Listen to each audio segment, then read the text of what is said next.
Hello and welcome to Principles of Mathematics, lesson number 14.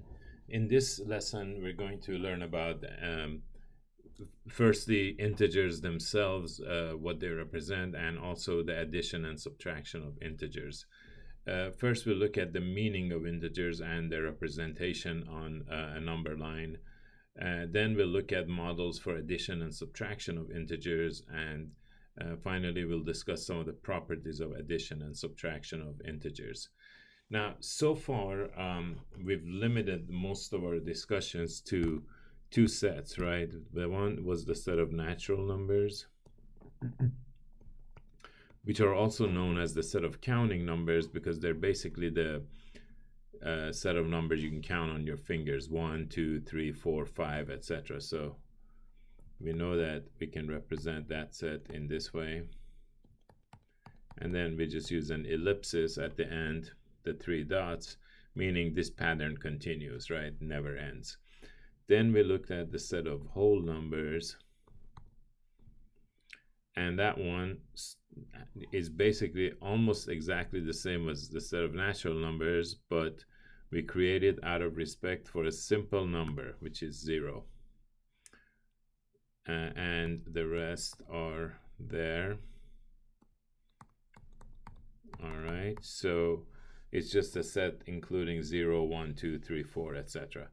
Now we want to look at another set called the set of integers. So the set of integers bring in all the whole numbers, so they're going to be there, but also their opposites. So for example, the opposite of 1 is -1, right? So -1, -2, -3, and then we use an ellipsis indicating that this set goes on indefinitely in both directions, right? So now notice that the opposite of 0 is itself, right? So it's very safe to say the set of integers includes all whole numbers as well as all their opposites. Note that while more advanced mathematics texts will refer to the set of integers as using the letter Z, which has to do with the German name for the set, some of the more elementary books will use just I, for the set of integers. And we're going to be using I mostly in this context. But both of these are used to represent the set of integers. All right, so again, we have the positive numbers, 0, and the negative numbers, and of course, whole numbers, right? So now, you notice that when I wrote -1, -2, -3, etc., I didn't do this raised notation, right? I just put 0, 1, 2, 3, ... and then I just put -1. It looked like I just put a minus next to a 1, right? And this is the common practice today, and you will see this practice in most mathematics textbooks. And we're starting to introduce it at a younger and younger age so that students are comfortable with it by the time they get a little bit older. But basically, negative integers are the opposites of the positive ones, right? And remember, this is a mutual relationship. So when we say -4 is the opposite of +4, you can turn it around and say 4 is, I'm going to use a ditto kind of in a non-traditional way because I'm going to ditto above rather than below. So we can also say 4 is the opposite of -4, right? And like you can see here, 3 is the opposite of -3, which means, of course, that -3 is the opposite of what? 3. Okay. In general,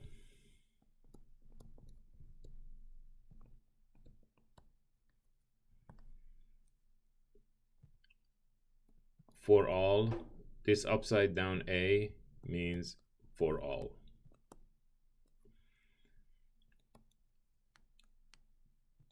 For all A belonging to the set of integers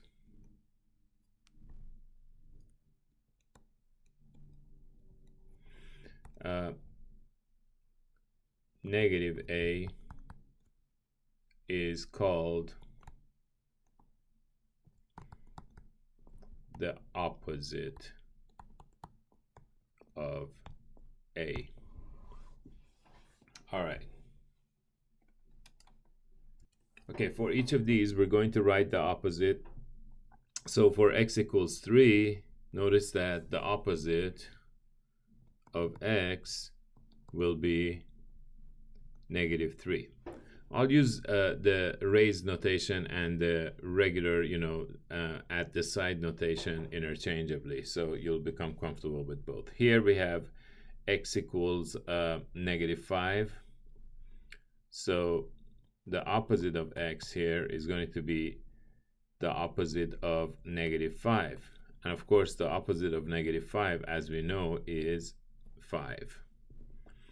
Now, what about if x is 0? Well, the opposite of x is just going to be the opposite of 0. Remember that 0 is the only number that is its own opposite. So the opposite of that number, x, is going to be 0.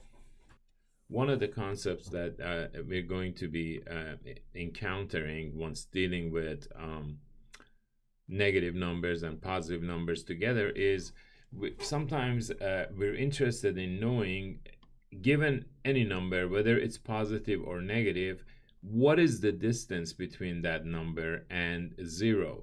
And that's where the concept of absolute value comes in. So the absolute value of a number A,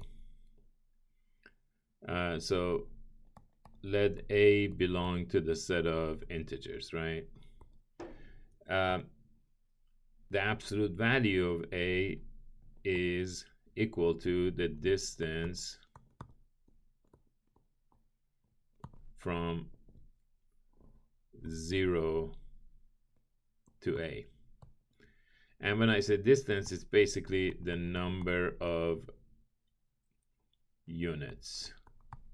So if instead of from, I change it to between, which I can, it still reads okay, right? So it's the distance, which means the number of units between 0 and A. Okay, that's what the absolute value is. That is precisely why the absolute value of 4 ends up becoming the same as the absolute value of negative 4. Because all I'm doing, starting at 4, just counting how many units between 4 and 0. And I see that it's 4 units.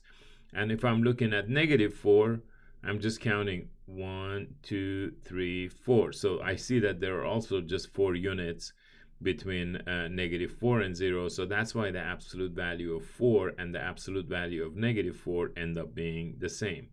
Now, what we've given here is the geometric definition of absolute value. We also have a more algebraic definition, which we'll look at next. The algebraic definition tells us that for any integer x, the absolute value of x is itself if x is what? Now, when you read this greater than or equal to 0, you have to be very careful, okay? There's a little subtle point here. You don't want to read this as x is positive, because if you say that, you're only looking at this portion, right? But remember, x is greater than or equal to 0 means either x is greater than 0 or x is equal to 0, right? So now we don't have to say all that. We don't have to say for all x that are positive or 0. There's a nice quick way of dealing with that. You just say for if x is non-negative. Yes, that's a word, and there's no hyphen even needed. You can just put exactly what you see, non-negative. So the absolute value of x is itself if x is non-negative. So that means 0 or positive, right? Now, the absolute value of x is going to end up being the opposite of x if x is less than 0. See, this makes sense, right? We already saw that the absolute value of 4 turned out to be 4, right? Now, the absolute value of negative 4 turned out to be 4 as well, but that's because by this definition, since x falls into this category, if x is negative, right? This one, you just read what? You read exactly if x is negative, because any number that's less than 0 is what? Negative. So for this, you just say if x is negative. So it's always good to verbalize these, mathematical statements for yourself, because they activate a different part of your brain, and together the symbols and the words help you remember it better. So if I were to read this, I would just say the absolute value of a number, an integer in particular, is itself if the integer is non-negative, and the absolute value of an integer is the opposite of that integer if the integer, the original integer within the absolute values, is negative. So this one goes into this category, right? So negative x becomes negative of negative 4, right? In other words, the opposite of negative 4. What is that? Well, we know that's just 4, right? So that's how that works out. So with the again, the previous definition we looked at, the geometric definition, is really great because it's very intuitive, right? It really shows you, it drives the concept home. Oh, that's why the absolute value of 4 and negative 4 are the same, because they're just distances, right? And remember, distance is always non-negative, right? The worst you can do with distance is 0, right? The smallest possible distance is 0. We don't have negative distance, right? So, and that's why you may have heard absolute value is always positive. Well, remember that the correct way is to say what? Non-negative. And why is that? Because absolute value is distance, and distance is always non-negative, right? Distance is always 0 or positive. Yeah, so whether you're using the geometric definition of absolute value or the algebraic definition, notice that they will result in the same outcome for the absolute value problem. All right, so once we've gained the proper intuitive understanding of absolute value using the geometric model, we'll usually go ahead and utilize the algebraic model because it's a little bit faster and more efficient. Now, the absolute value of 20, of course, because 20 is non-negative, is just going to be itself. Remember, the absolute value of, so for all x belonging to I, you will see me use z sometimes because it's easier to write, and it's also a correct usage for the set of integers. So the absolute value of x is going to be itself if the number is non-negative, and it's going to be, the absolute value of x is going to be the opposite of x if x is negative, right? Now, sometimes instead of seeing two statements like that, you may see it like this.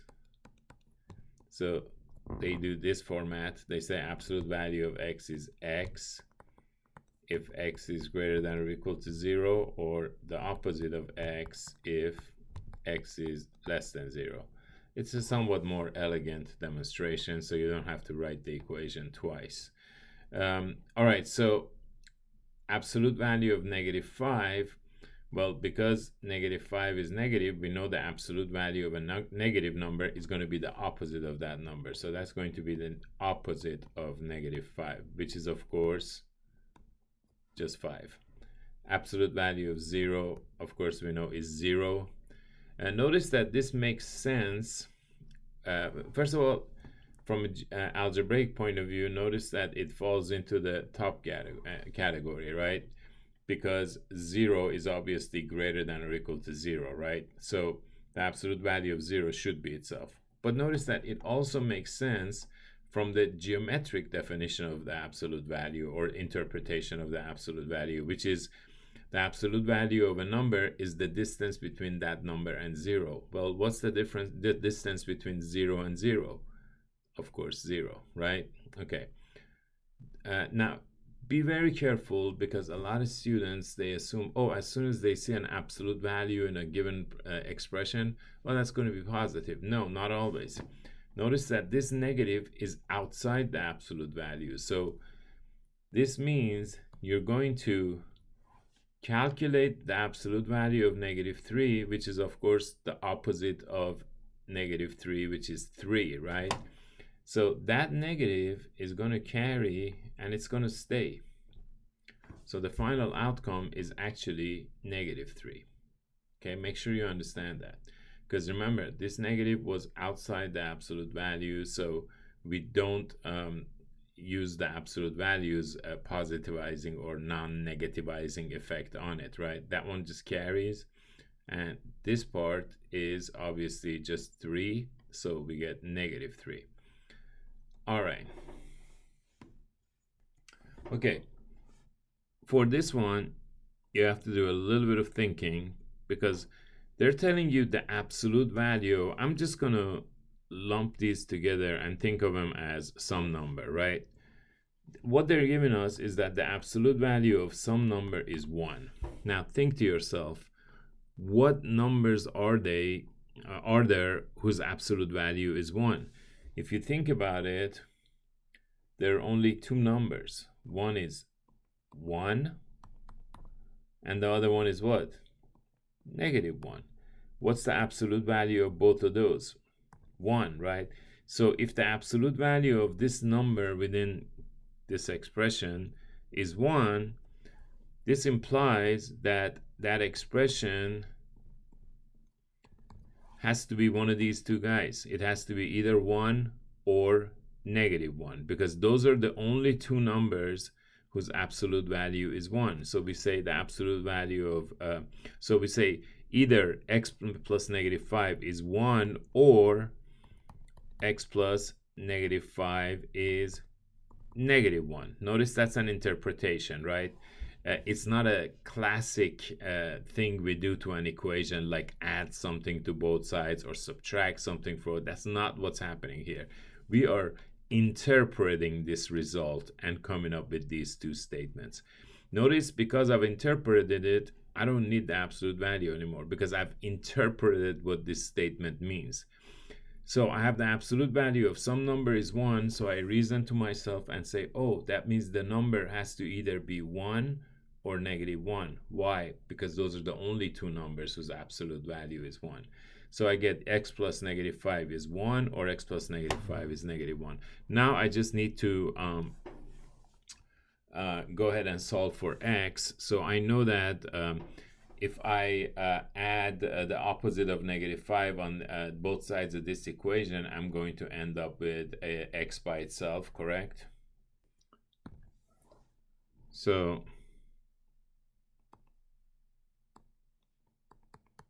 like so, and we end up with x. These of course will cancel out, equals what? 6. And over here we'll do the same thing.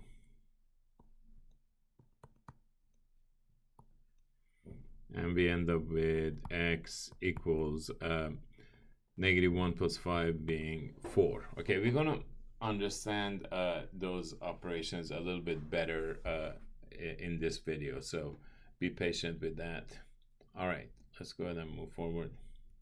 All right, one model for adding integers is the chip model. In this model, positive integers are represented by yellow chips and negative integers by red chips. I mean, the colors don't matter. You just have to have 2 different colors, and you have to be consistent on how you use those colors, you know. So there's nothing absolute about yellow and red. That's just what happened. That happens to be what we've agreed to use in this document, right? Now, 1 red chip neutralizes 1 yellow chip, right? Or makes a 0 pair. the integer -1 can be represented by one red chip, or two red and one yellow, or three red and two yellow, etc. We'll take a look at why that makes sense in a minute. All right, so here's all the different ways. Here are all the different ways we can show 2. All you see, well, not all the different ways, some of the different ways we can show, represent 2. Notice that here we just have 2 yellow chips, which we think of as positive, right? And here we have 3 yellow and 1 red. Notice that one of those pairs is going to cancel out, right?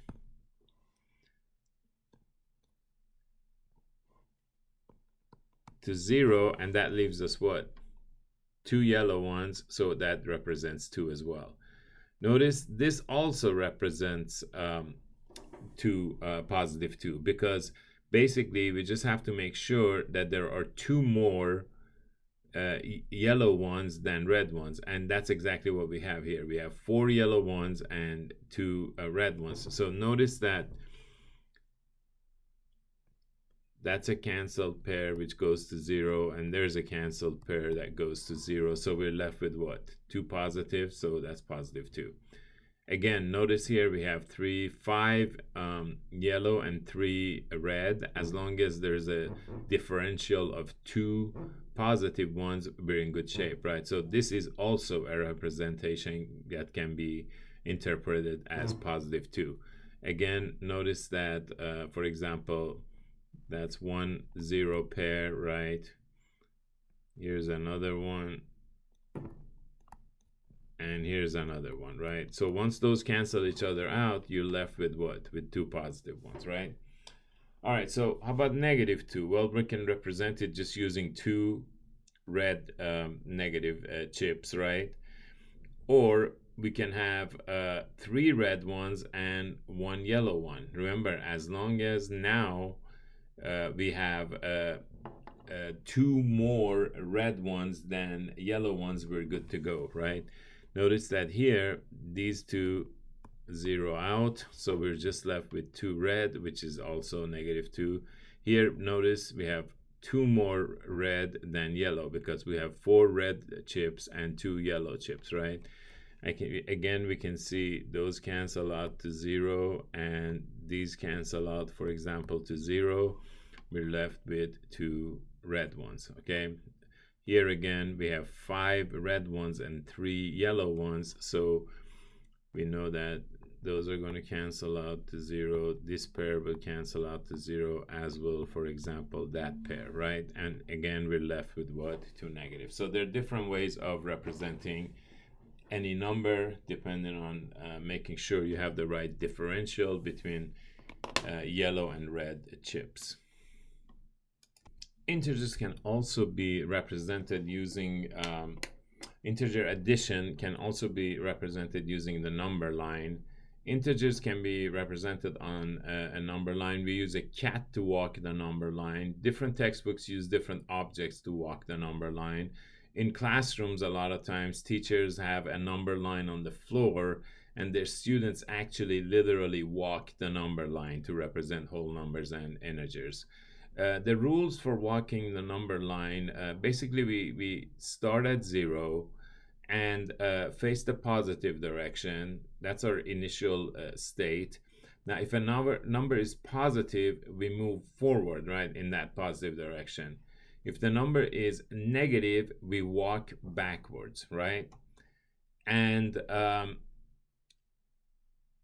we're going to look at some slides in a second to see if how that works out.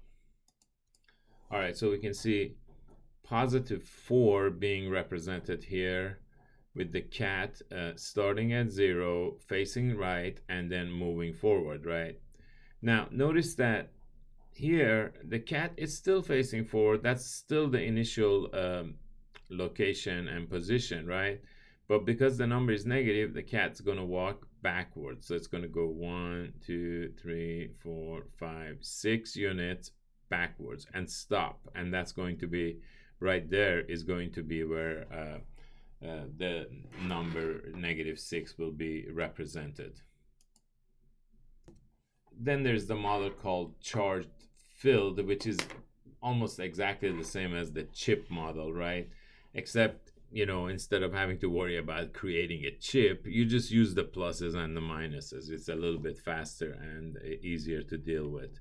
So positive integers are represented by the plus signs, and negative ones by the minus signs, right? So here we can see an actual addition problem, right? We have 3 plus -5, so we have 3 plus signs and -5, 5 of these negative signs. And of course, notice that these 3 will cancel each other out, so we'll be left with what? With -2. All right. All right, here's a quick word problem. The temperature was -4 degrees Celsius. That was the starting point. In an hour, it rose to 10 degrees Celsius. What's the new temperature now? So basically, we're looking at -4 plus 10, right? So whether you look at the chip model or you want to look at it on a number line, etc., you're going to end up with what? With +6, right? Which we usually just write as 6. Now, in the number line model, they usually tell you, okay, for both numbers start at 0, etc. But I can tell you, it's a lot more efficient to do this. Whatever your first number is, just start there. You don't need to waste your time dealing with an arrow, etc. for that. Just start there. 1, 2, 3. And then, because it's a plus, we're going to be moving. So you're going to be standing there. And because it's a plus, we're going to move in this direction, right? 10 units, and it's going to land us where? It's going to be further. Oh.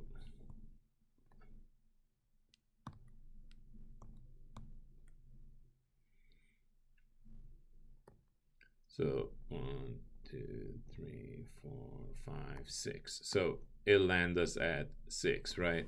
Just like that. So a little bit easier than having to start at 0 for both numbers. You just start at 0. You start at the first number and then follow what needs to be done. All right, so one of the ways we introduce integer addition to younger students is we try to get them to follow the pattern, right? So we know, for example, 4 plus 3 is 7, 4 plus 2 is 6, 4 plus 1 is 5, 4 plus 0 is 4. So we ask the student to notice a pattern that as we reduce these numbers consistently, notice that these go down by 1 as well, right? So then we ask him, okay, if this pattern continues, right, 3, 2, 1, 0, and you have all the integers available to you, what number should come next? And you can see, obviously, the number that would come next would be -1. So for 4 plus -1 would be what? Well, if this pattern continues, right, so that would be what? 3. Okay, so this is what we mean by the pattern model. And then, of course, 4 plus the next number will be -2 will be what? 2. 4 plus -3 equals 1.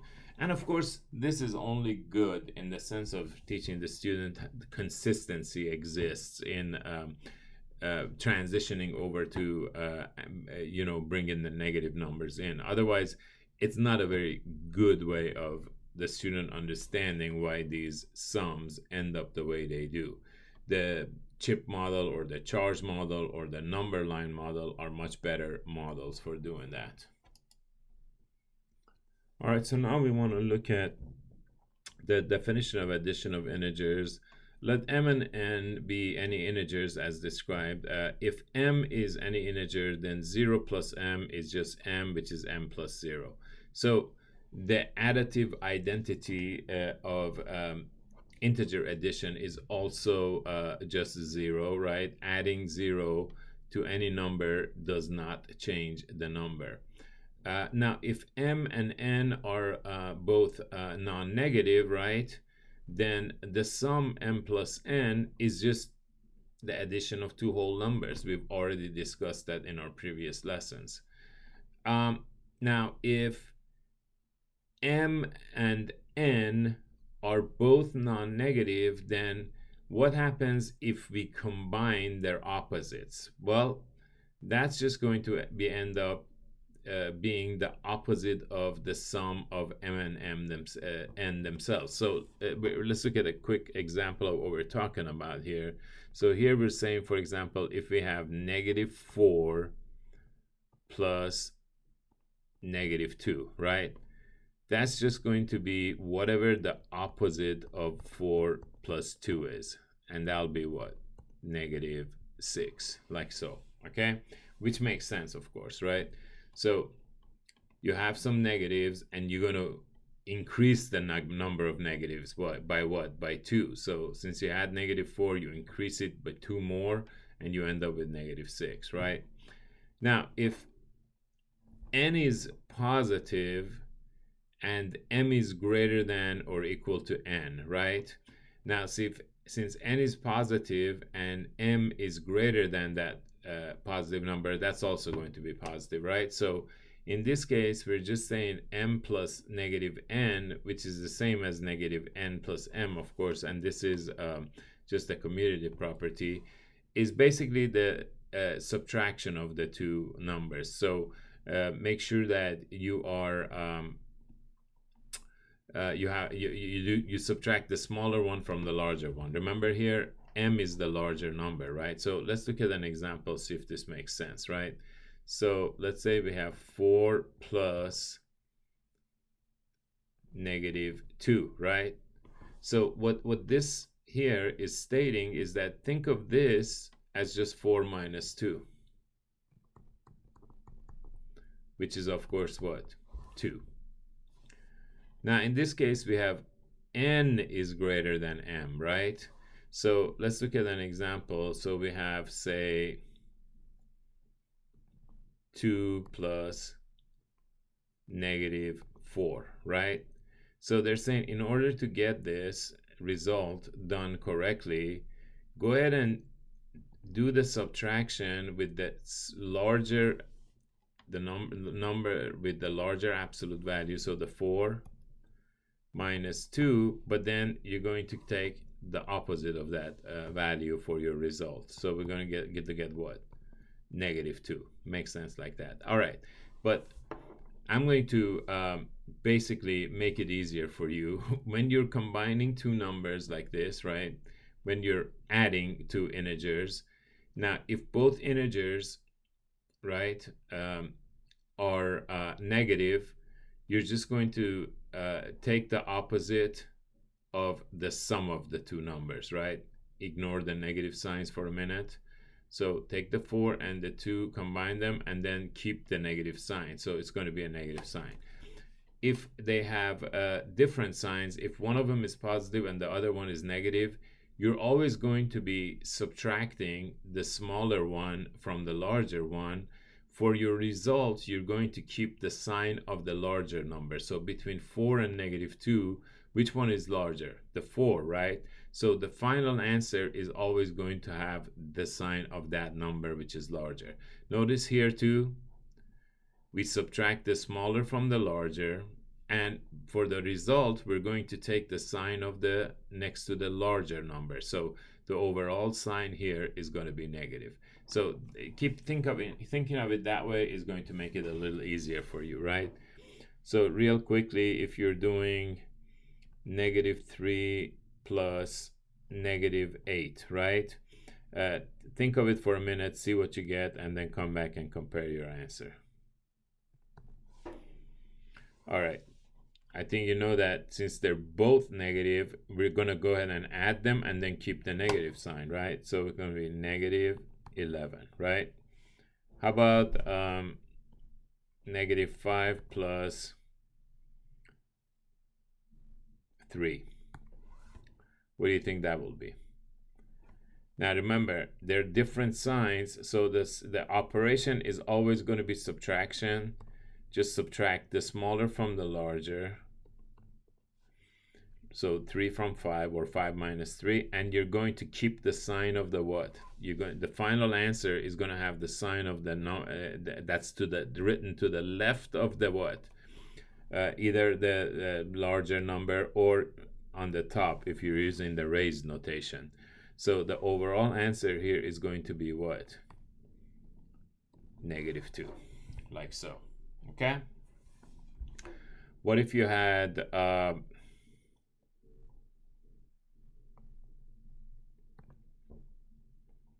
this? Think about what you would get for that for a minute, then come back.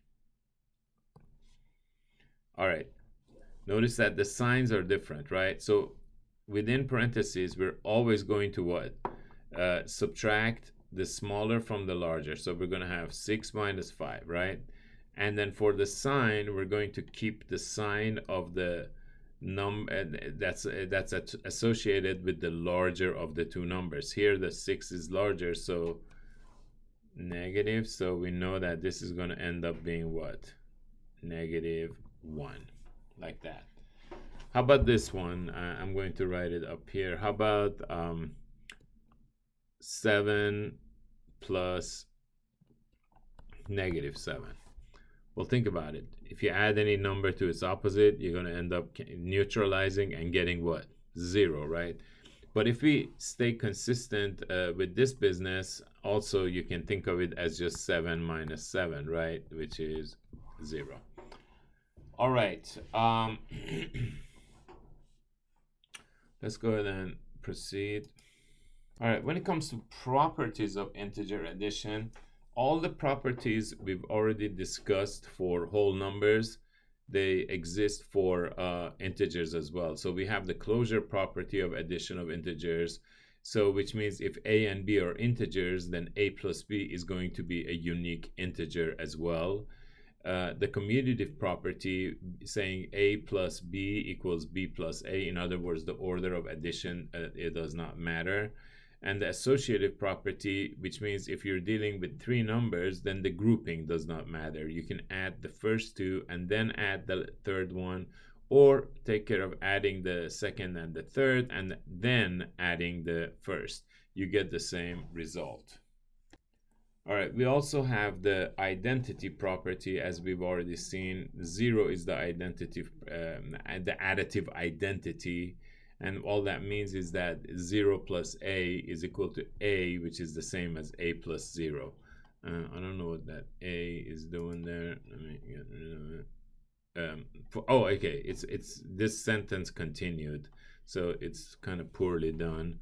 We should have had for all integers a, comma,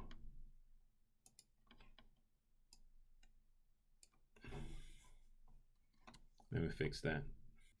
Okay, so for all integers a, 0 plus a equals a, which is the same as a plus 0. Again, 0 is called the additive identity. Now, we also have something new, which we didn't before because we didn't have access to negative numbers, and that's the additive inverse property. So for every integer a, there exists a unique integer negative a, which is called the additive inverse of a.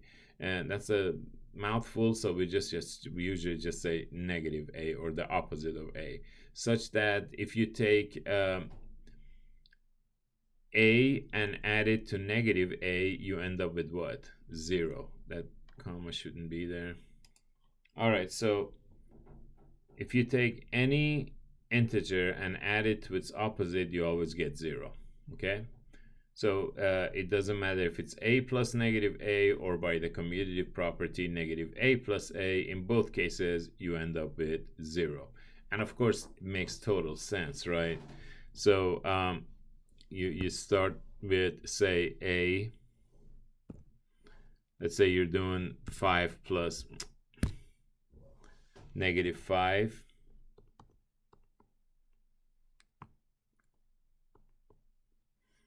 So you start at 5.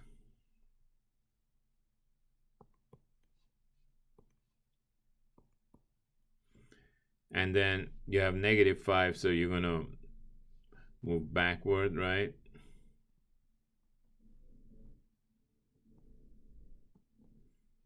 1, 2, 3, 4, 5. So you're going to end up back at what? 0. All right, so that's the additive inverse property. The additive inverse of a number, of course, is also called the opposite of the number, right? One very useful theorem is the fact that the opposite of negative a is always going to be a. So keeping this in mind is going to make things a lot faster and more efficient for us. Now, we also have the addition property of equality of integers, which says if a equals b, then you can basically add the same amount to both sides of that equation, and this remains to be consistent with that equation. So what we mean by that, this is equivalent to that equation. It means they have the same solutions, basically. So now, of course, doesn't say anything about truth or falsehood. So for example, if I start with a true statement like 3 equals 3 and I add 2 to both sides, I end up with 5 equals 5, which is also true. So I start with a true statement, I apply this addition property, and I remain true, right? Now, if I start with a false statement, notice that if I add, say, 2 to both sides, so I apply the property and I stay false. So in other words, adding a constant, the same constant, to both sides of an equation doesn't change the truth value of the equation. If you start out true, it remains true. If you start out false, it remains false. Now, the most useful place that we apply this, of course, is when we have an equation which is a conditional, right? Now, what we mean by that is if I ask you if this equation is true or not, you should be a little bit hesitant to answer, because you should say, well, it depends, right? Well, that's what we mean by a conditional. It depends on what condition. Well, you say it's true if x equals 2, right? And it's false if x isn't equal to 2. So this equation, when we say solve this equation, we can apply the property by adding the opposite to both sides. All right, so we end up now, of course, these two cancel out, they become 0, so we get x equals 5 plus negative 3, which of course, as you know, is just 5 minus 3, so it's 2.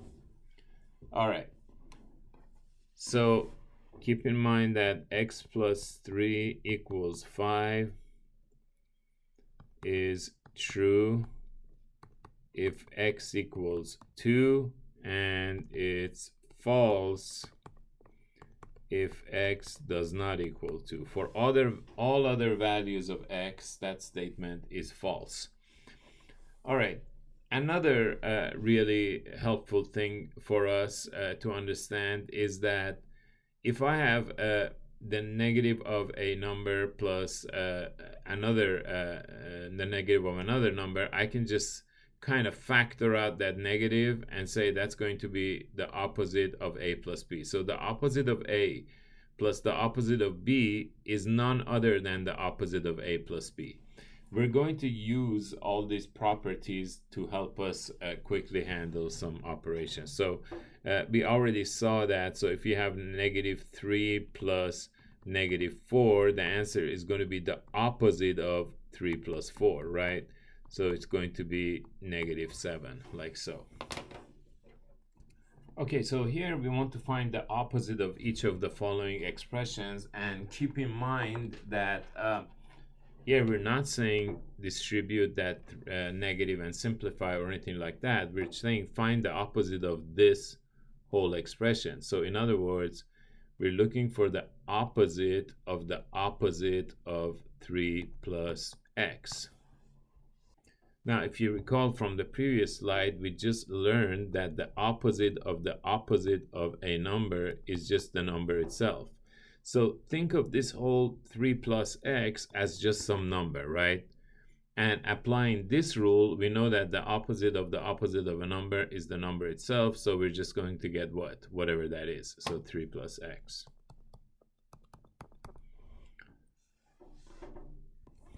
All right, so now for the second one, we want to find the opposite of a plus negative 4.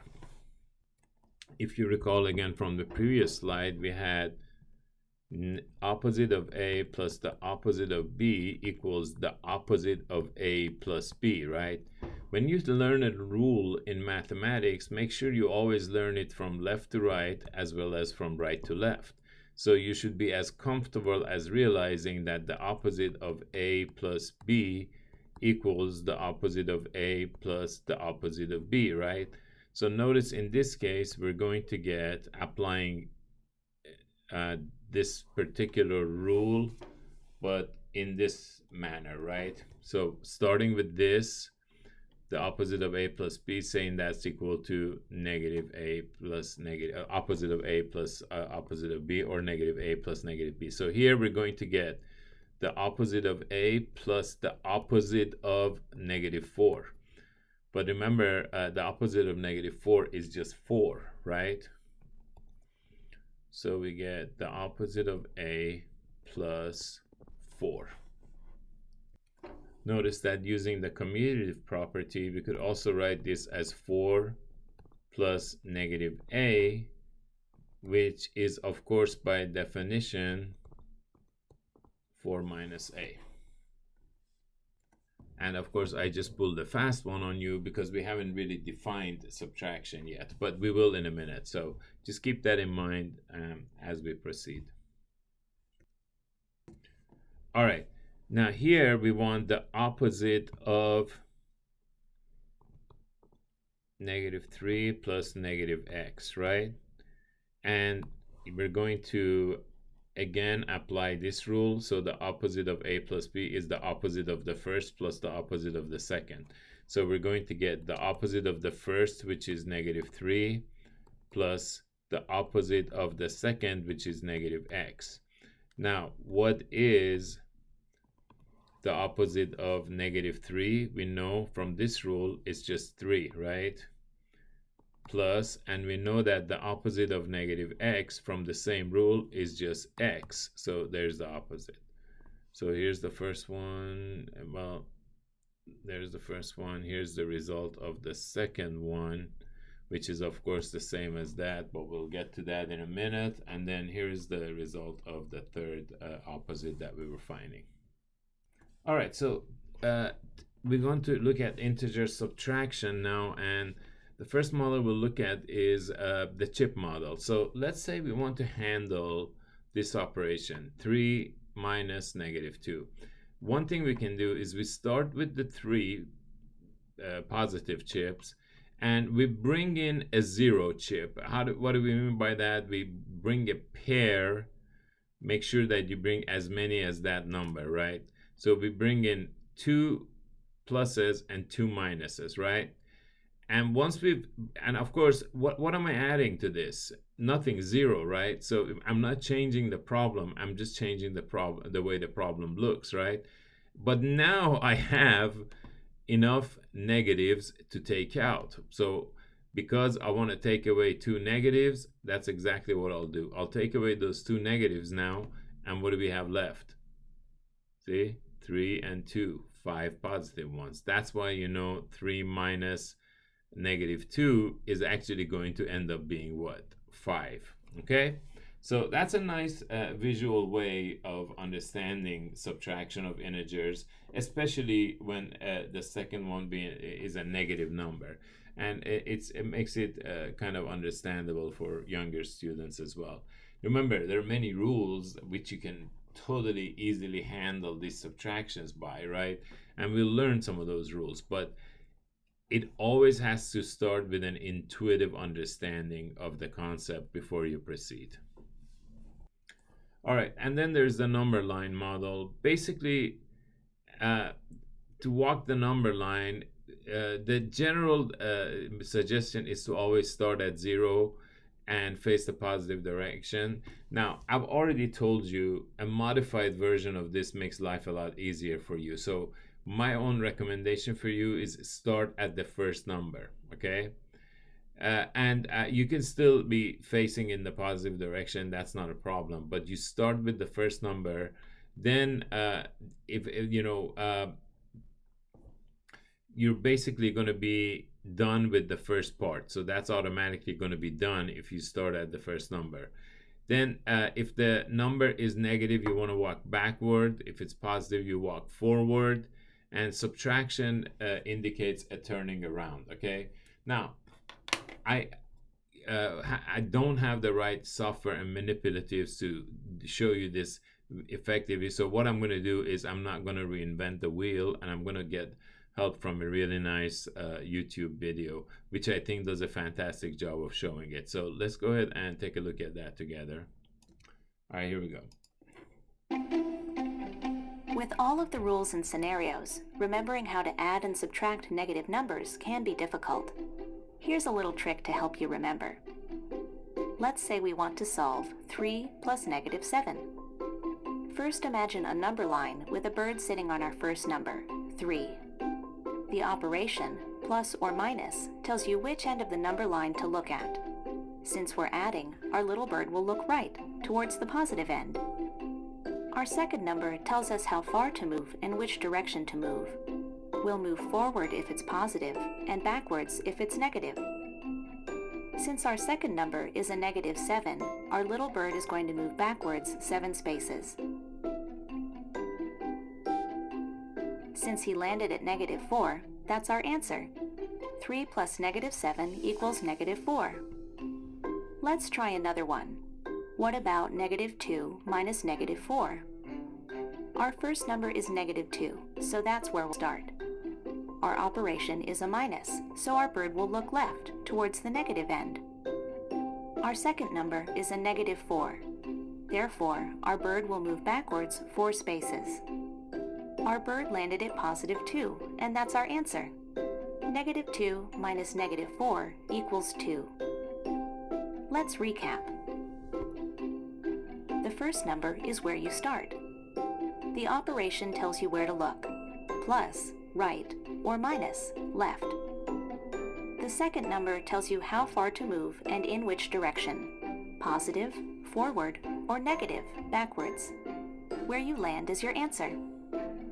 That's it. You now know a trick for adding and subtracting negative numbers. All right. All right, so I think that was a fantastic video for showing you how to use the number line. And again, even though this is the often recommended method, I strongly recommend that you go with the model I just showed you on the video, which is you start at the first number and then all the facing the directions and all that as was described a minute ago. Okay, so that is my recommendation for you. But given that, like say, textbooks and certain homework sets, etc., may require you to do it this way, make sure that you're familiar with both. I'm just saying for your own sake, and when you want to visualize it, I believe that the starting at the first number and going from there makes a much easier model to follow. All right, just as we had the pattern model for addition of integers, we can also use the pattern model for subtraction. So for example, we start by showing the students that 3 minus 2 is 1, 3 minus 3 is 0, 3 minus 4. Continuing the pattern would be what? 1, 0, negative 1, 3 minus 5 would be negative 2, etc. Or we have 3 minus 2 is 1, 3 minus 1 is 2, 3 minus 0 is 3, 3 minus negative 1 would be what? Notice this pattern. These are reducing, but what's happening with these? These are increasing. Again, the pattern model is simply to show that the consistency exists in relation to more familiar patterns, right, that the student may know from the past. but obviously not a good way to understand what's happening here, right? For that, we defer to the more visual methods. All right, so we often like to define subtraction in terms of addition, and we notice that one way of doing that is to say that for integers a and b, a minus b is the unique integer n, so such that, so we say basically symbolically a minus b equals n if and only if a equals b plus n. So let's see if that makes sense. So for example, here we're saying 6 minus 2 equals 4 if and only if 6 can be written as what? 2 plus 4. We've seen similar treatments like this in with whole numbers before, and we're just continuing that same tradition with these integers. Okay, so if we were to handle these subtractions using the definition of addition, what would we say here? We would say 3 minus 10 is some number if and only if 3 equals that number plus 10, right?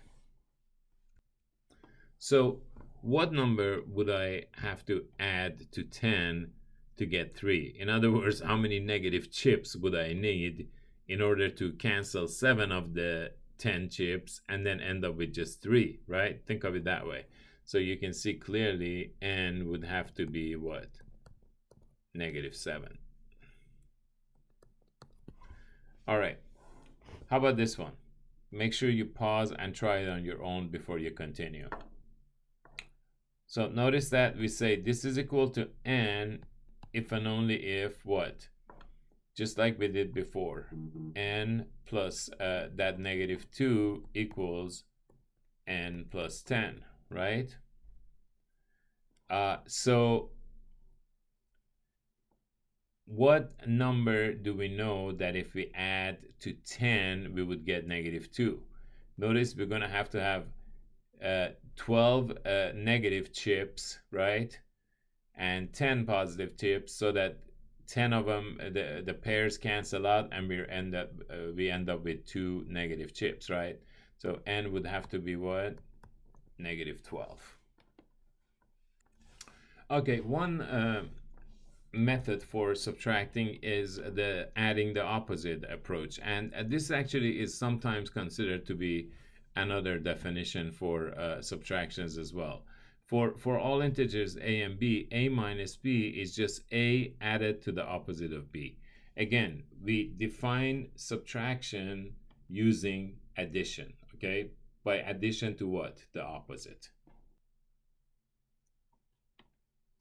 All right, so we'd like to handle these problems using the fact we just learned, right? So notice that for 2 minus 8, according to the fact we just learned, that's going to be 2 plus -8. And of course, we know that in this kind of a situation, we're always going to subtract the smaller from the larger and keep the sign of the what? The larger. So we're going to get 2 from 8 is 6, and we keep the sign of the larger number, so -6. All right, so this, according to our rule, is going to be 2 plus the opposite of -8. So that means what? That means 2 plus 8, which is 10. Again, once we get more proficient in this kind of operation, then we're going to have much more efficient rules. But for the time being, we want to practice with the fundamental concepts. All right, so the next one is going to become -12 plus, remember, the way you read this, don't look at the positive or negativeness and all that. Just think of what they're saying. It's saying a first number minus a second number is the first number plus the opposite of the second number. That's how you should learn the rule, right? So Here I have a first number minus a second number. So it's going to be the first number plus the opposite of whatever the second number is. The second number happens to be -5. So it's going to be plus the opposite of -5, right? Now, so that's going to be -12 plus, what's the opposite of -5? 5, okay? Now, this I know, the rule is what? There are different signs, so I'm going to subtract the smaller from the larger. That gives me 7. And I always, for the final sign, I take the sign to the left of the larger of the two numbers, right? Here, 12 is larger than 5, so the sign next to that is going to be the sign of the final answer. -7, like so.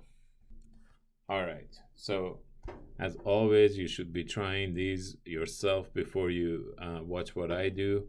So how about the next one? That's going to be, remember, when you have a first number minus a second number, it's always going to be the first plus the opposite of the second. So here the first is -12 plus the opposite of the second number here is just 5. So it's going to be plus the opposite of 5, right? Now we know that when we have two numbers being added and they're both negative, the answer is just going to be the opposite of the sum of those two numbers, right? So we're going to get -17. All right, so you could always practice some of these for yourself and verify that you're doing them correctly on a calculator. So definitely practice as much as you need. All right, we're going to rewrite these expressions without parentheses using what we've learned already.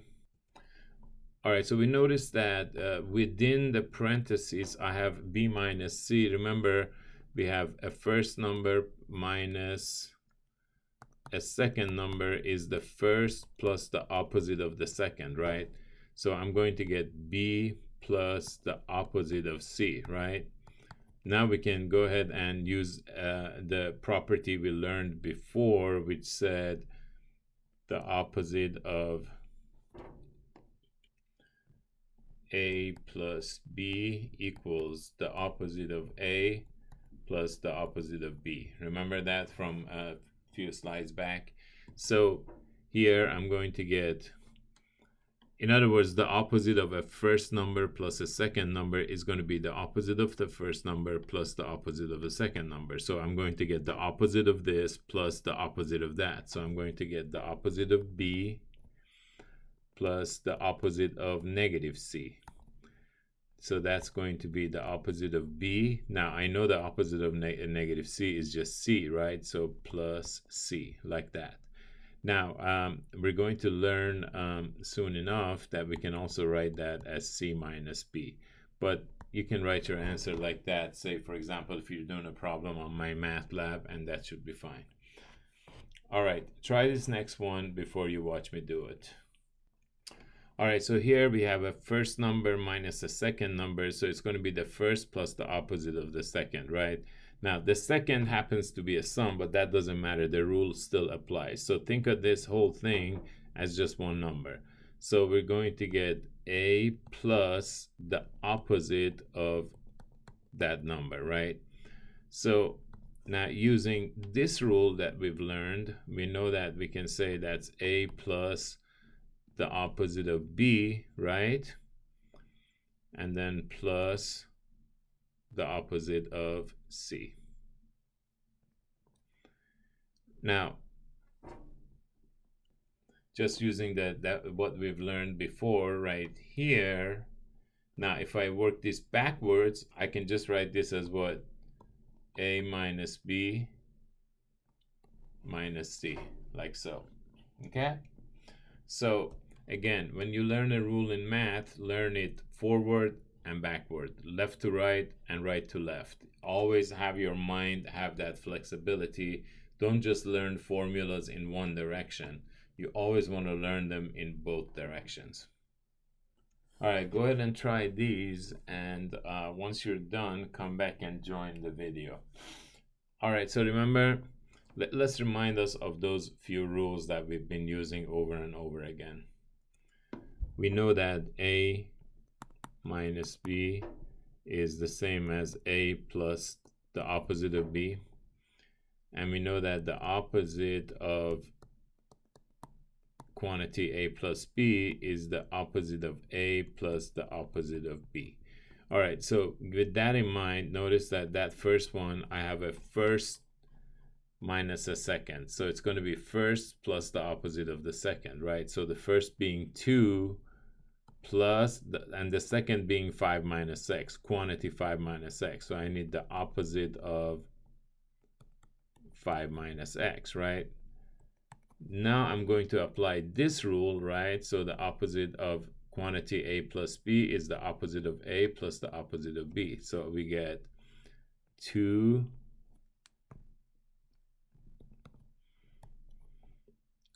plus the opposite of 5. Actually, correct that. We're going to handle what's 5 minus x inside the parentheses first. So keep the opposite here. That becomes 5 plus negative x, right? So we just replaced 5 minus x with 5 plus negative x, right? Now we'll go ahead and distribute the negative in this sense, right? Using this rule. The opposite of a first plus a second is the opposite of the first plus the opposite of the second, right? So we get 2 plus negative 5 plus the opposite of negative x, right? So we end up with, now 2 plus negative 5, we already know is going to be what? Negative 3, right? Because since they have different signs, we're going to subtract the smaller from the larger. That gives me 3. We always take the sign of the next to the larger, on the left of the larger, right? So that's going to be negative 3. And the opposite of negative x is, of course, x. So we get 3 plus x, which, as I have mentioned to you, is the same as x plus negative 3, which by definition, x plus negative 3, remember we're going this way now, is just going to be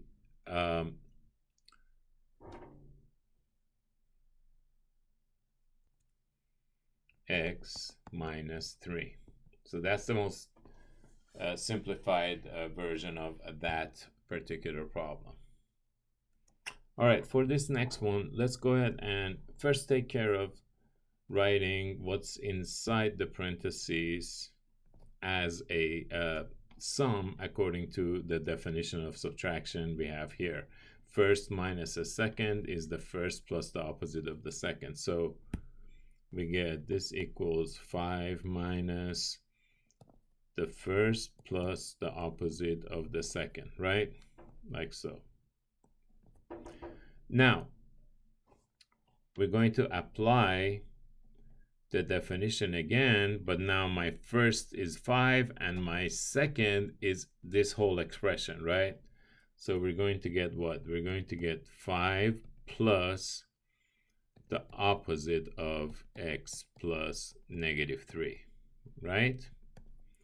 So now we're going to apply this rule, which says if you have the opposite of a sum, it's going to be the opposite of the first plus the opposite of the second. So we're going to get 5 plus negative x plus the opposite of negative 3, right? So that's 5 plus negative x, and remember the opposite of negative 3, let me write this up a little further so it doesn't get confusing, is just 3, right? Now keep something in mind, that if you're writing the on the side notation for negatives, you should never put two signs next to each other. So you don't want to do something like this, okay? But if you use the raised notation, that's okay. So you can just go 2 plus -3 using the raised notation. So this is, go ahead, this one, I'm sorry, the other way around. So the bottom one is good. This notation, putting two operations next to each other like that, not good. You don't want to use that notation. So if you are going to use the flat notation without the raised, what you want to do, the correct way, is to do the second one in parentheses like that. Okay? All right, so now notice that I can go ahead and by the commutative property, right, switch the order of those. So I get 5 plus 3 plus -x, which is 8 plus -x. And of course, using this rule here in the opposite direction, I know that that's just what? That's just 8 minus x. So there's the most simplified version of that. Now, just so that you don't lose heart and you think that it's always going to be this, drawn out. No, once we get more comfortable with this, for example, this is how we're going to approach this. We're going to learn that if we have 5 minus x minus 3, that's just going to be like distributing a invisible -1 into the parentheses like that. So we're just going to get 5 minus x, and -1 times -3 is, you're going to learn, is +3, and we're going to get 8 minus x. So it's going to be that quick. The only problem is that can only happen once we learn about multiplication and its rules. But just to give you the light, to show you the light at the end of the tunnel, showing that you're not going to have to go through all these different elaborate steps. Yes, life is going to get much simpler once we learn multiplication and its rules. Then we can the rule for multiplying positive by positive, negative by negative, and all that, then we can handle these in a much faster and more efficient ways. So hang in there, learn these fundamentals because they're important, and also because you're going to need them to perhaps teach other younger students. But know that mathematics won't always be this tedious, okay? Because this is tedious. I'll be the first one to let you know that and to sympathize with you. But my point is, it won't always be. So just hang in there and we'll get through this, okay? All right. Again, make sure that you try the next one before you come back to see how I do it. That's always your best bet. All right. So again, let's take care of what's inside the parentheses first, and using this, write the subtraction as an addition. So we get, now remember that opposite on the outside I'm not touching. I am just changing the inside of the parentheses to x plus the opposite of y, right? That's all I've done. And don't forget there's a minus y, right? So now I'm going to use this second rule, which says the opposite of a sum is the opposite of the first plus the opposite of the second, right? So this is going to become opposite x plus the opposite of -y, and then I have minus y, right? So notice that that's going to be the opposite of x. Now, I know that the opposite of -y is just y, right? So plus y and then minus y, right? Now, because of the associative property, I know that I can take care of this subtraction first, right? We know that any number minus itself is always going to be what? 0. So that's just -x plus 0. So what is it? -x. Now, remember, you can write the negative raised like that, but when it's just by itself, you can also just put it on the side like that. And this is what we consider to be the simplest form in more advanced classes. Okay, So that's how it's done. Not, it's not terribly bad. It's tedious, It won't always be. We're gonna be able to handle these things like almost trivially very soon. Okay. So again, make sure you can follow these procedures before we proceed. All right. Next, we want to remember that the operation of subtraction doesn't play as nicely as far as the commutative and associative properties are as addition and multiplication do. Subtraction is neither commutative nor associative. So, as you know, we've already seen that, for example, 5 minus 2 is definitely not the same as 2 minus 5. Now we know that that's 3, but that's negative 3. So therefore, clearly, in general, a minus b does not equal to what? B minus a. So it's definitely not not commutative. Also, an expression such as 3 minus 15 minus 8 could be ambiguous unless we know the order in which it has to be performed. We've always agreed in mathematics that just as with the case of the order of operations, which I've explained to you before, that when you see an expression like this where the only operations left are the basic addition and subtraction operations, you're just going to work your way from left to right and perform as you encounter, right? So for example, here we're going to go ahead and go from left to right. We're going to take care of this. 3 minus 15, of course, that's like 3 plus negative 15, right? So we know that's going to be negative 12, and then minus 8, right? So that's just like negative 12 plus negative 8, right? They're both negative, so we combine and keep the negative. So that's going to be what? Negative 20, like that. All right? So that's how you do something like that. All right, let's take care of these. So remember, we're just going to go from left to right. Here we get 2 minus 5 is negative 3, of course. And then minus 5. Now we could turn that into an addition, or we could just realize that we start at negative 3 and then jump back 5 more units. So we end up at what? Negative 8, right? For the next one, we have 3 minus 7, which is, as you know, negative 4 plus 3. So start at negative 4, move 3 to the right, where you're going to end up at negative 1. All right, so this one, remember with the order of operations that I showed you in a previous lesson? And remember, I changed it from PEMDAS to GEMDAS for grouping symbols, then exponents, then multiplication, division from left to right, and then addition, subtraction from left to right. So here we have a grouping symbol, so we're always going to take care of the group, what's inside the group first, right? So we're going to get 3 minus 4, and of course, as you know, that's what? That's 3 plus a negative 4, or just think number line, start at 3, move 4 to the left, right? Or jump 4 backwards, right? So we end up with what? Negative 1.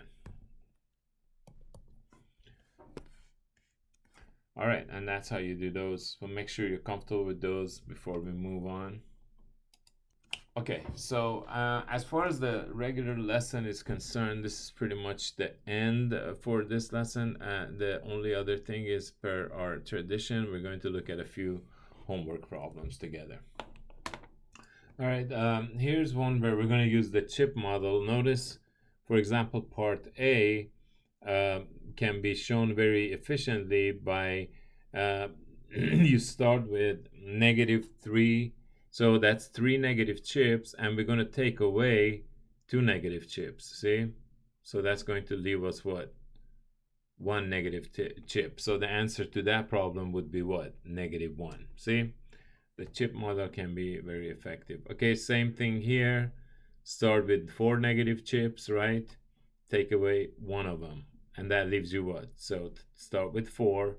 Take away 1 negative chip, that leaves you 3 negative chips, so the answer is what? negative 3. 3 minus negative 3. All right, here if we start with our positive 3, so we're going to have 3 positive chips, right? Now, to introduce the negative 3, we're going to bring in actually a 0 subtotal, right? And then, so in other words, 3 positives and 3 negatives. But then what we'll do, we'll proceed to take out the 3 of the negatives. That leaves us what? A total of 6 positives. Okay?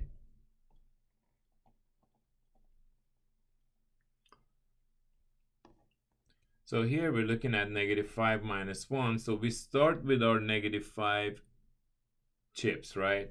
So we're going to bring in a 0 pair, which is a positive and a negative, and then remove 1 positive, right? So that leaves us with what? 1, 2, 3, 4, 5, 6 negatives. That's why we know the answer would be what? Negative 6.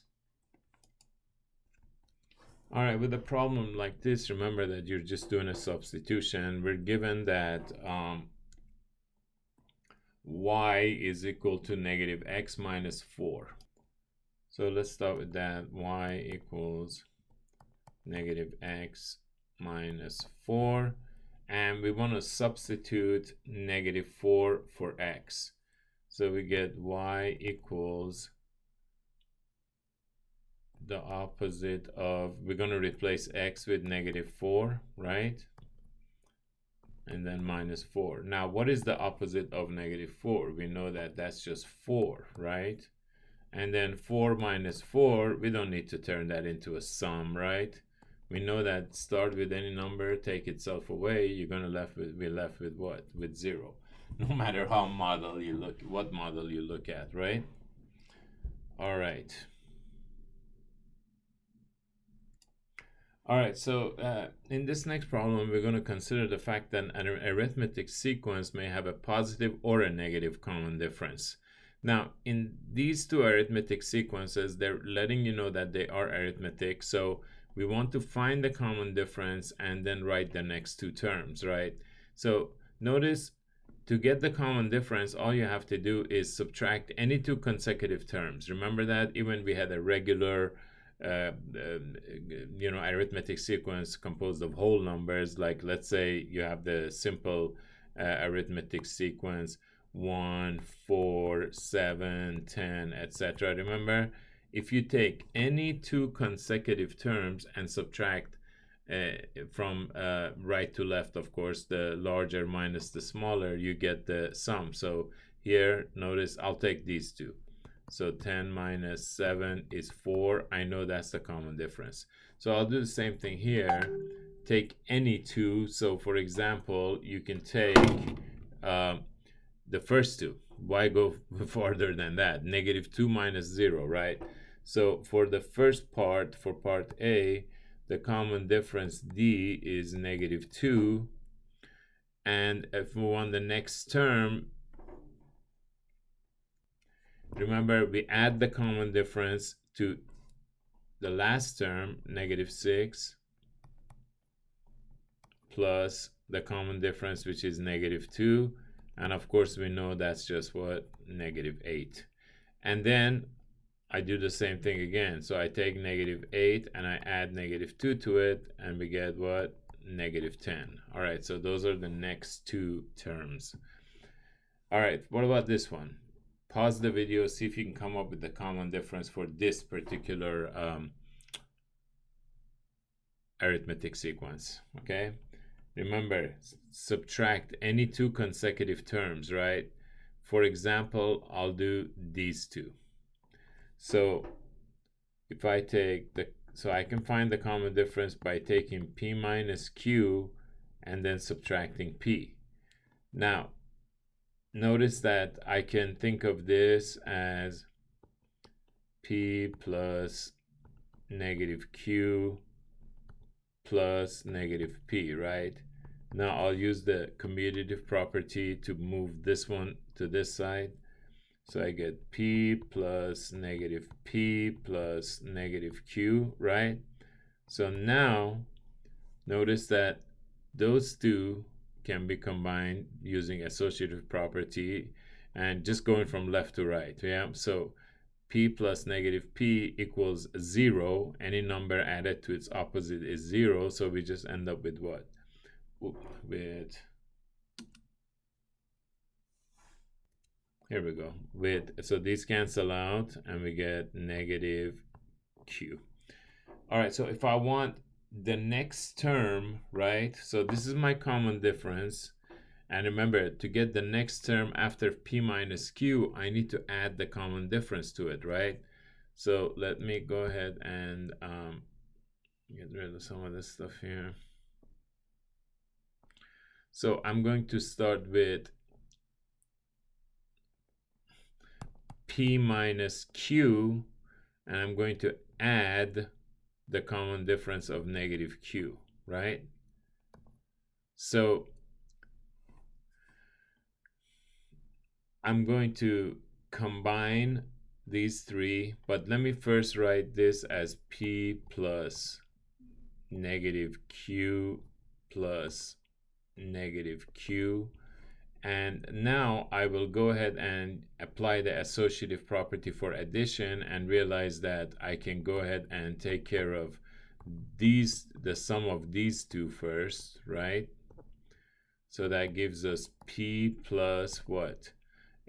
There's negative q plus negative q, that's negative 2q, right? And of course, remember that using the formula that we had, a minus b equals a plus negative b, right? If we use this in reverse, we end up with what? P minus 2q. All right, if you just do the same thing again that I just did, so take this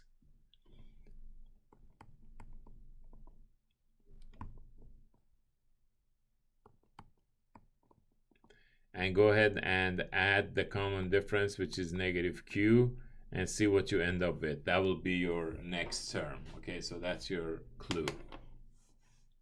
All right, here we're going to do a pretty basic proof, but which is going to help us understand some of these rules better. So let's say we want to prove that for all integers x and y, negative x minus y is the same as negative y minus x.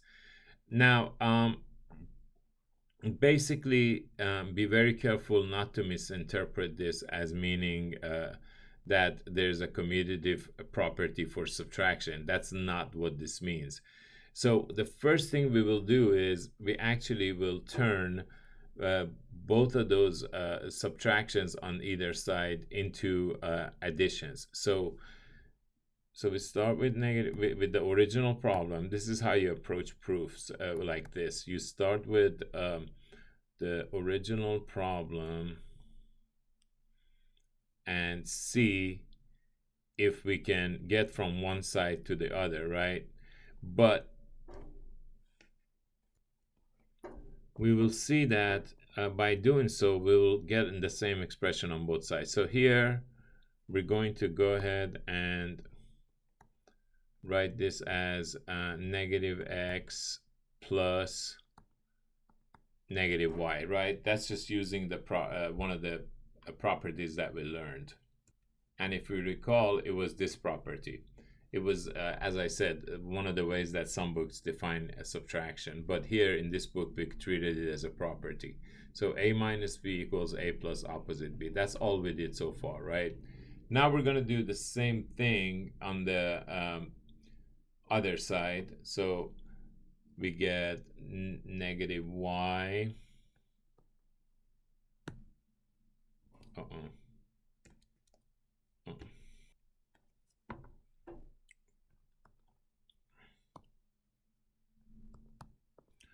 Okay, so negative y minus x, which is what the right side is, right?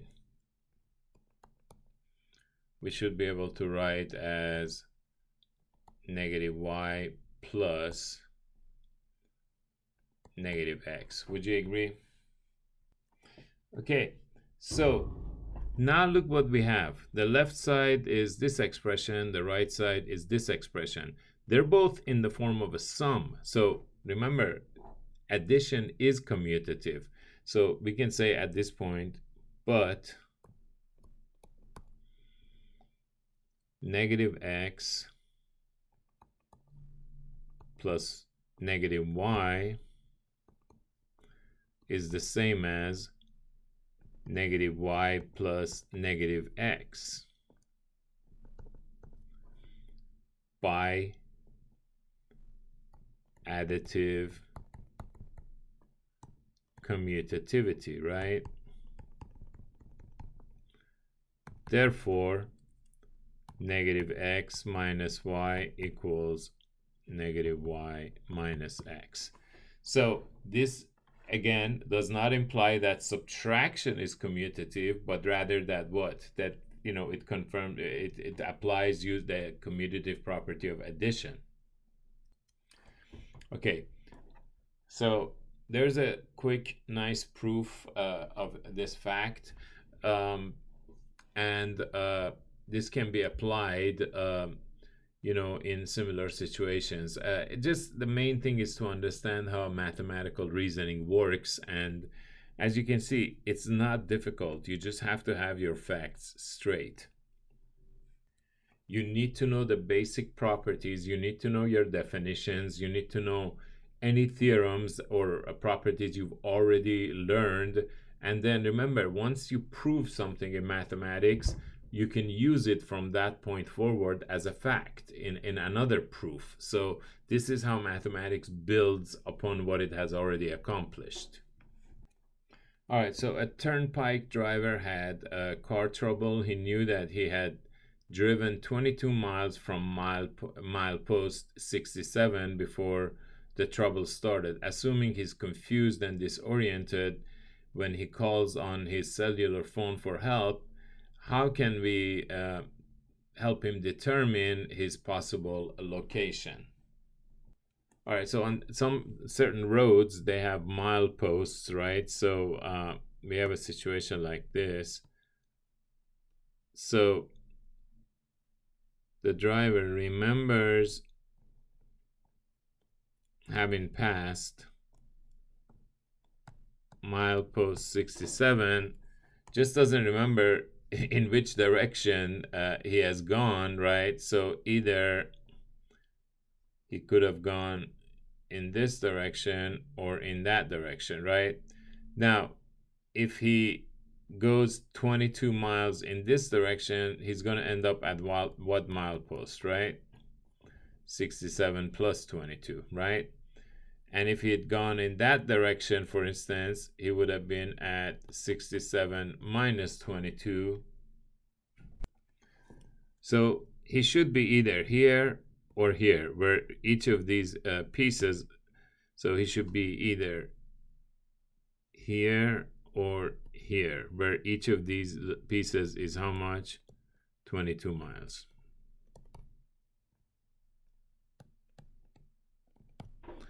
So basically, he's either at milepost 89 or he's at milepost 45, 67 minus 22. All right, so that's how you would approach something like that. All right, so in this next one, we have a student that has devised the following algorithm for subtracting, doing the subtraction 81 minus 26. So what they've done is they've said, okay,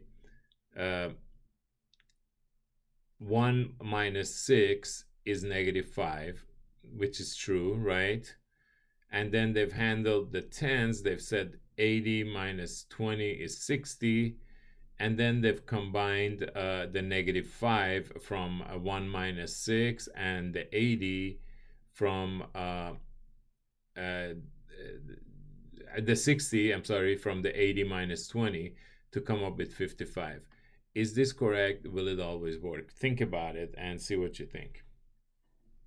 Okay, I mean, obviously, we know that 81 minus 26 is 55. So the question is whether the technique is sound and will always work. Well, it actually is, because here's what's happening, right? What this student is doing cleverly is realizing that 81 is just 80 plus 1, right? and taking away from that 26 in the format of 20 plus 6, right? Now we know that in this manner, the 80 plus 1 can be written down without parentheses because there's nothing that makes them important to keep. But notice that this negative, as we've seen in one of the properties, this property, negative of a plus b, or the opposite of a plus b, is the opposite of a plus the opposite of b. So that one can distribute to give us minus 20 minus 6, right? Now notice that I can go ahead and put, because of commutative and associative properties, I can go ahead and group the 80 minus 20 together and the plus 1 minus 6 together as well, right? So in this manner, I notice that that is where my 60 is going to come from, and this is where my negative 5 is going to come from. So I get 60 plus negative 5, which is the same as 60 minus 5, and I get 55. So this is why this works. Now, I think you've realized until now that if you have an expression like a plus b, let's say minus b plus c minus d, etc., it's okay to move things around. There's only one thing you got to pay attention to. Every element or every term has to keep its sign. For example, let's say I want the negative to come first, the negative b. I can do that, just keep the negative with the b. And then notice the a here is positive, so I would go plus a, and then plus c minus d. Notice these two are going to give you the same result because every term has kept its sign, right? What if I wanted to start with all negatives? Yeah, I could do that too. I could put negative b minus d, and then I could put the positive ones, plus a plus c. So be careful to make sure that every term keeps its sign, and then you can move things around as much as you want, as long as you make sure every term keeps its sign. All right, here we have a problem from football. You don't really have to know football to be able to do it, though. A football team is in the middle of a drive. On the next play, the team gained 4 yards, and the play after that lost 8 yards, right? So what's the total yardage? So basically, you start at 4, which is where you're at after the first of these runs, and then you lose 8. So that's going to be minus 8, right? Of course, you can write that as a sum, or you can just figure that 4 minus 8 must be what? Negative 4. So the total change in yards is negative 4, so they had a total loss of 4 yards. Be careful. When you're going to say loss, make sure you don't say loss of negative 4 yards, because that would be a double negative, right? And it would become an actual gain, right? So make very sure that when you see a situation like this, if you're going to talk about loss, then just say how many yards. The loss plays the role of what? The negative. You don't want to do a double negative, so here, be careful about that. And of course, you can show it visually like this. So first you do a 4 positive run, and then from there you do an 8 backward loss. That brings you to negative 4. All right, I think that's where we're going to stop it. So take care of yourself, and we will see you at the next lecture.